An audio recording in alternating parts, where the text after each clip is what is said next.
Bonsoir à toutes et à tous, donc chronique numéro 145. Dans cette chronique, je vais essayer de traiter un petit peu la notion de hard power et soft power.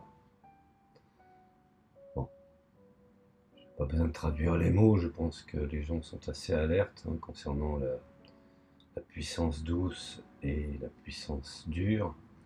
Alors, bien entendu, tout cela est toujours, encore aujourd'hui, à la lumière, présentement, je dirais, de l'Ukraine.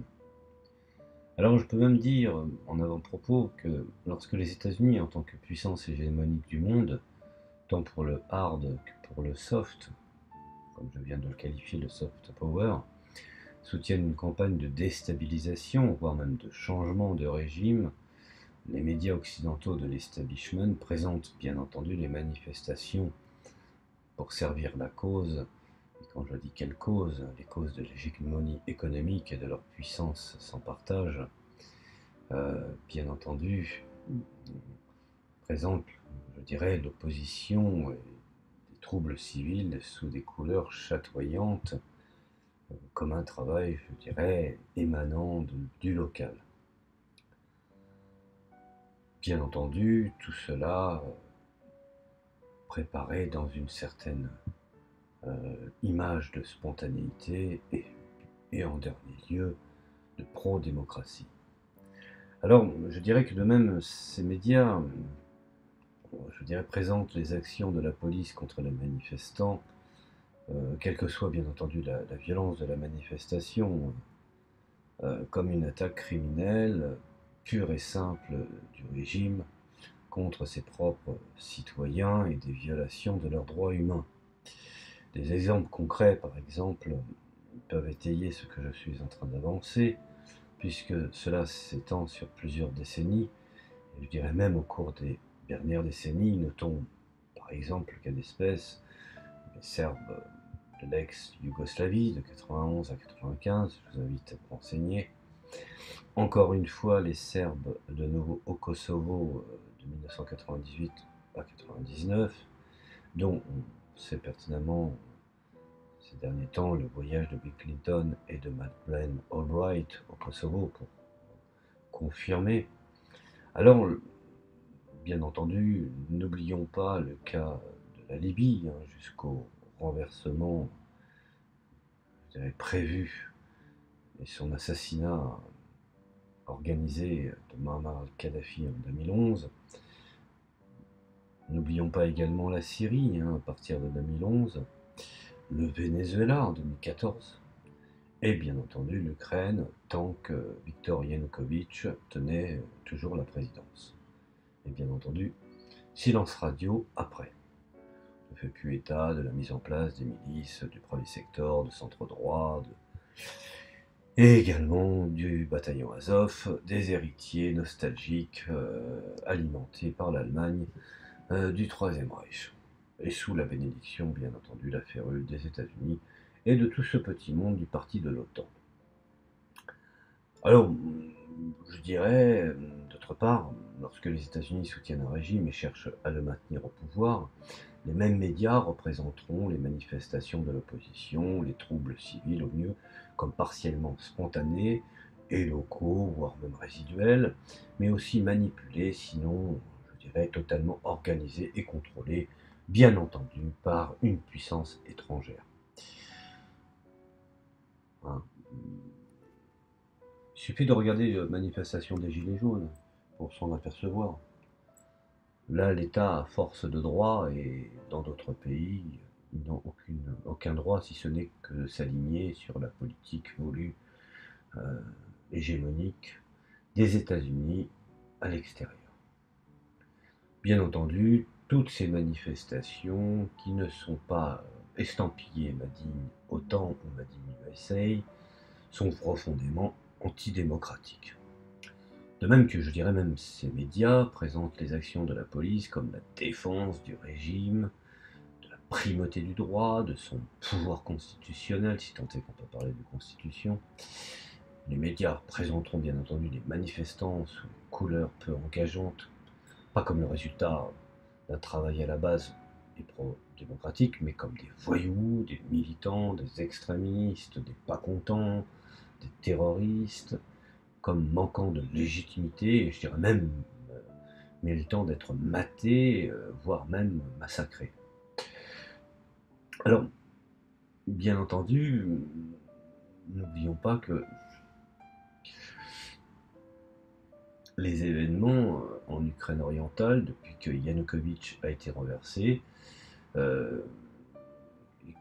bien entendu le week-end du 21-23 février 2014, est remplacé par le gouvernement intérimaire. C'est là où finalement les troubles ont commencé à l'égard de la partie est de l'Ukraine, en l'occurrence Donetsk et Lugansk, qui, ne voulant pas se laisser mater, voire massacrer, ont préféré s'organiser et réclamer effectivement une indépendance,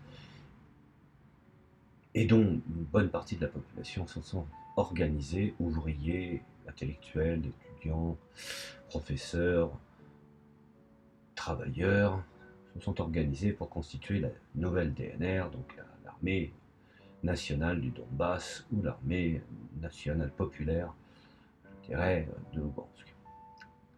Alors, les déclarations publiques des dirigeants politiques de l'Ouest au cours de la période, je dirais même de la crise en Ukraine, qu'on a pu constater, que ce soit des personnages de l'époque comme Barack Obama, ou John Kerry, ou Samantha Power, ou André Frog Rasmussen, ou le fameux général Richard Breedlove, et également Angela Merkel, David Cameron et William Hague, des représentants du parti de l'OTAN, et sans oublier bien entendu le bloc de l'Organisation des Nations Unies, le fameux personnel de haut rang des Nations Unies, et le discours publié des médias occidentaux, tout, je dirais, maintenant facilement consultable. Moi, je vous invite à effectivement faire des recherches sur Internet, et cela, tous ces documents qui sont des documents, je dirais, froids et objectifs, confirment massivement, je dirais, la profondeur à laquelle ces principes fonctionnent. Bon.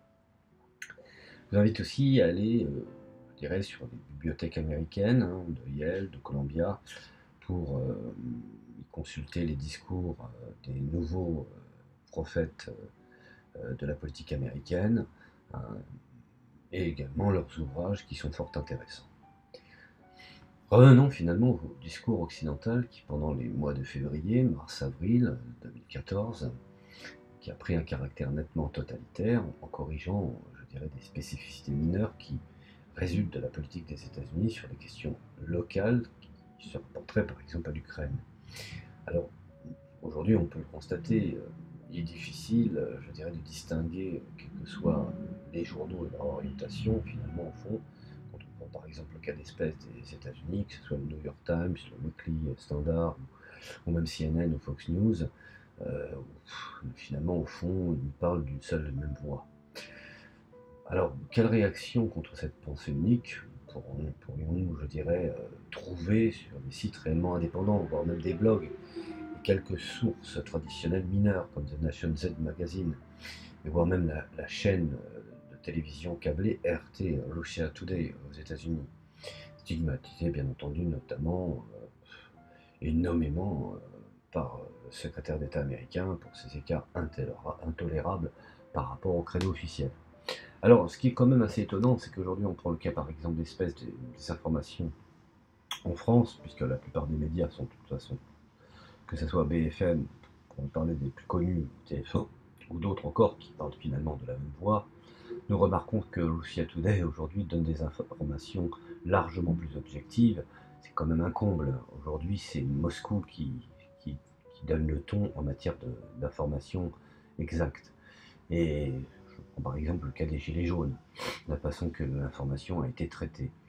Et aujourd'hui, Russia Today est resté la seule source, je dirais, d'une télévision qui a maintenu, je dirais, une critique constante, même de l'expansion des puissances occidentales également vers l'Est, et l'exploitation de la crise en Ukraine. Et pour réaliser, bien entendu, cette opération, elle était une cible naturelle pour le dénigrement de partie de l'OTAN. Les dirigeants, je dirais, politiques, intellectuels des médias de l'impérium occidental connaissent la vérité et ils luttent pour s'assurer qu'une seule voix sera, je dirais, étendue. Alors, qu'on soit de gauche ou qu'on soit de droite, tant qu'on fait partie du partie de l'OTAN, et ben ma foi, c'est la même doxa. Comme aux États-Unis, finalement, au fond, la seule différence entre les démocrates et les conservateurs, ce n'est qu'un problème sociétal et non pas un problème économique, social ou politique. Voilà, je voulais vous faire part un petit peu de mes réflexions. Je vous dis à la prochaine chronique et je ferai d'autres petits audios pas très longs pour expliquer rapidement et synthétiser certaines idées qui aujourd'hui ont cours effectivement dans certains milieux bien pensants. Voilà, je vous remercie et je vous dis à la prochaine.